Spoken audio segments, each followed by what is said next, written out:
Une soirée d'audition pour essayer d'en apprendre plus sur les circonstances de la mort de Samuel Paty. Hier, 7 personnes étaient déférées devant un juge d'instruction.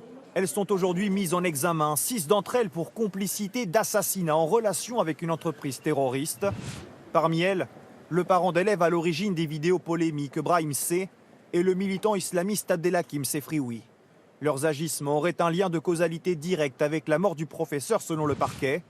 L'avocat du parent d'élève décrit un homme aujourd'hui dévasté.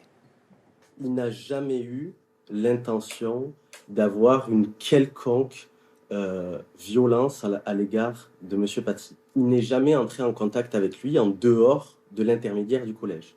Il est toujours passé par la direction et c'est lorsque la direction a fait barrage qu'il est passé par la mobilisation.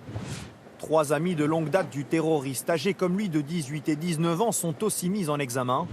2 d'entre eux pour l'avoir aidé à acheter les armes et déposer devant le collège. Le 3e, car il partageait ses idées radicales. Les 5 adultes sont placés en détention provisoire. Les 2 collégiens qui ont désigné Samuel Paty en échange d'une rémunération ont reconnu les faits. Mis en examen, ils ressortent toutefois libres mais placés sous contrôle judiciaire. Je l'ai vu tout à l'heure, il a pleuré avant tout sur ce professeur avant de pleurer sur lui-même. Il est effondré, il commence à toucher du doigt l'horreur dont il est indirectement responsable. Il commence à réaliser, autant que faire se peut, ce qu'il a engendré. Une question reste en suspens pour les enquêteurs. Comment Abdullah Kanzorov s'est-il radicalisé? Avec aujourd'hui une nouvelle piste, l'assassin de Samuel Paty aurait été en lien avec un djihadiste en Syrie, un mois avant son crime.